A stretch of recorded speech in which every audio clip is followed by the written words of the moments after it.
از 5 سال پیش از پایان خشکسالی شدت گرفت. راهزنی ها و ناامنی گسترش یافت. اختلاف میان مقامات دربار به ویژه سپهسالار و وزیر اعظم بالا گرفت و دیگر چیزی به نام سپاه منسجم صفوی وجود نداشت. شاه به جای گشودن خزانه هزینه جمع‌آوری لشکر را بر تاجران و اقلیت‌ها تحمیل کرد. در یک کلام، در شاه حسی، در بزرگان غیرتی، در مردم اعتمادی و در وزیران تدبیری باقی نمانده بود. و چنین بود که پادشاهی بزرگ ایران به دست 7-8 هزار یاغی سقوط کرد.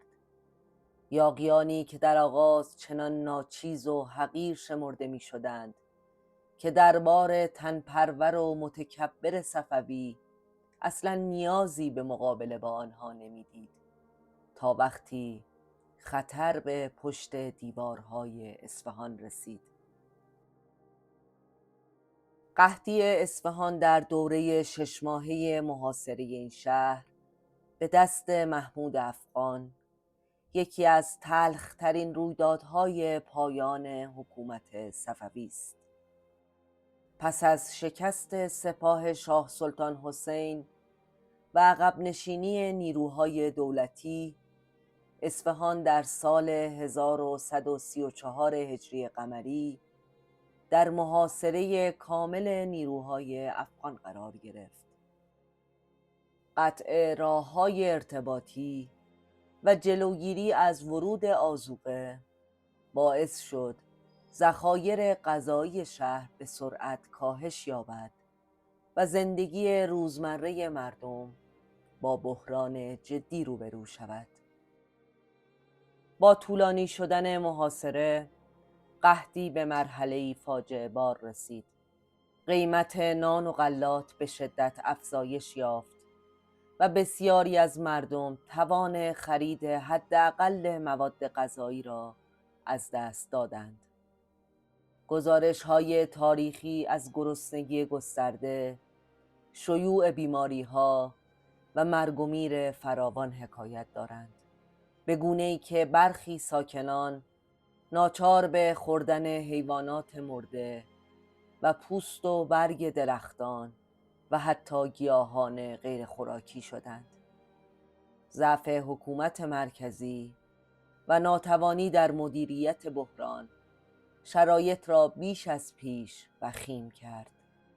به گزارش منابع این دوره، بین 80 تا 100 هزار تن از مردم اصفهان در این قحطی جان خود را از دست دادند. در این وضعیت تفاوتی بین مسلمان و غیر مسلمان وجود نداشت. تسلیم شاه سلطان حسین در نهایت نتیجه همین فشار اقتصادی و انسانی بود. محاصره و قحطی اصفهان نمادی از فروپاشی نظم سیاسی صفویان و آغاز دوره‌ای پرآشوب در تاریخ ایران به شمار می آید که پیامدهای آن سالها ادامه یافت. درباره این دوره خاص در تاریخ ایران منابع اندکی وجود دارد و یکی از آنها یک متن تاریخی درباره وضعیت یهودیان کاشان و اصفهان است که آن را بابایی بن فرهاد، نوه بابایی بن لطف، نویسنده کتاب انوسی نوشته است. این کتاب که سرگذشت کاشان در باب عبری و گویمی ثانی نام دارد، به وقایع پایان صفویه تا اضمحلال دولت مستعجل افغان پرداخته است. بابایی بن فرهاد درباره وضعیت یهودیان اصفهان در دوره قحطی 6 ماهه اصفهان نوشته است: حال از وضعیت یهودیان اصفهان در دوران محاصره بشنوید. جماعت در آن دوران سخت یار و یاور همدیگر بودند و خانه ها را به هم راه دادند تا بتوانند به هم کمک کنند. تعدادی از یهودیان اهل کاشان و یزد و شیراز و لار در اصفهان بودند که در دوران محاصره گرفتار شدند و یهودیان اصفهانی آنان را در خانه‌های خود پناه دادند. اما وضعیت هر روز بدتر و بدتر شد و کار به جایی رسید که جماعت مجبور به خوردن پوست و گوشت فاسد شدند و بر اثر بیماری بسیاری از آنها جان دادند. بسیاری از یهودیان به خاطر قحطی و گرسنگی در خانه‌های خود مردند و کسی نمانده بود که حتی آنان را به خاک بسپرد.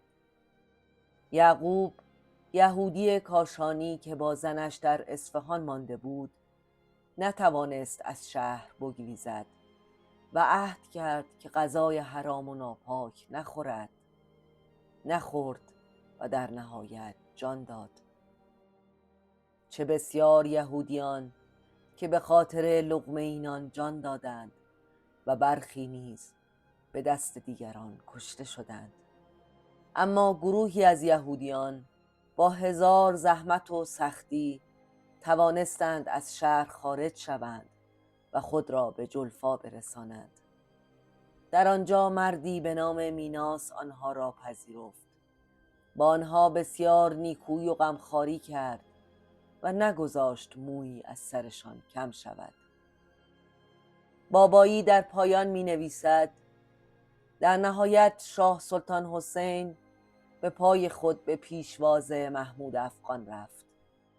افغانها وارد اصفهان شدند و چندین هزار نفر را کشتند. در چند نوبت دیگر نیز کشتار بزرگی کردند که شمار کشته شدگان از حساب بیرون است.